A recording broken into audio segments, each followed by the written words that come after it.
On paye bien pour les éoliennes et les panneaux solaires inutiles. Alors inutiles, non, parce qu'en fait, ça produit de l'électricité, les éoliennes et les panneaux solaires. D'ailleurs, un bon nombre de pros nucléaires se plaignent de la fameuse cloche solaire, puisque comme on a de plus en plus de panneaux en France photovoltaïques, eh bien, on a une grosse production d'électricité dans la journée. Donc c'est pas inutile. On paye. Alors oui, on paye et puis des fois on reçoit, puisque pour la plupart des installations d'électricité d'origine renouvelable, en fait, on a un mécanisme qu'on appelle de CFD, des contrats pour différence, qui font que quand le prix de marché est en dessous du prix qui a été négocié, eh bien, effectivement, c'est l'État qui doit payer au producteur la différence. Mais quand c'est le contraire, quand le prix de marché s'envole au-dessus du prix garanti, eh bien, c'est le contraire. Ce sont les producteurs d'énergie renouvelable qui reversent cet argent, cette différence à l'État.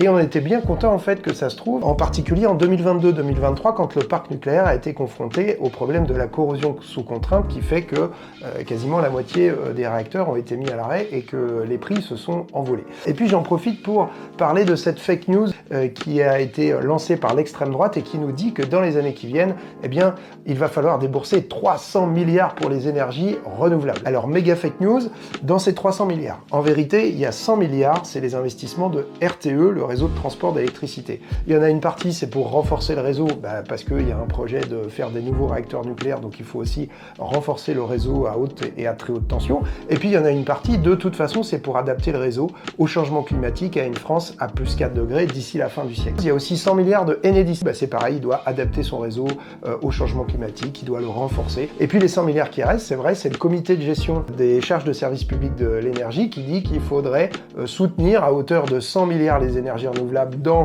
les années qui viennent, jusqu'en 2060. Si les prix de marché s'effondraient avec le mécanisme que j'expliquais tout à l'heure, on peut comparer ces 100 milliards aux 100 milliards qu'il va falloir mettre de toute façon dans le nouveau nucléaire si vraiment on fait le nouveau nucléaire. Et là, c'est pas la question des prix de marché, c'est ce que ça va coûter à construire parce que, en fait, ça coûte très cher et en plus, très souvent, ça dérape dans les délais et dans les coûts. Donc, fake news totale. Pour produire de l'électricité, quelle que soit l'origine de cette électricité, eh ben, ça se paye. Donc, ça se paye sur la facture par le consommateur, ça se paye par le contribuable pour les infrastructures et tout simplement, il faut qu'il y ait de la transparence pour qu'il y ait un choix démocratique sur qu'est-ce qu'on a envie de payer pour ce qu'on a envie de développer comme type d'énergie.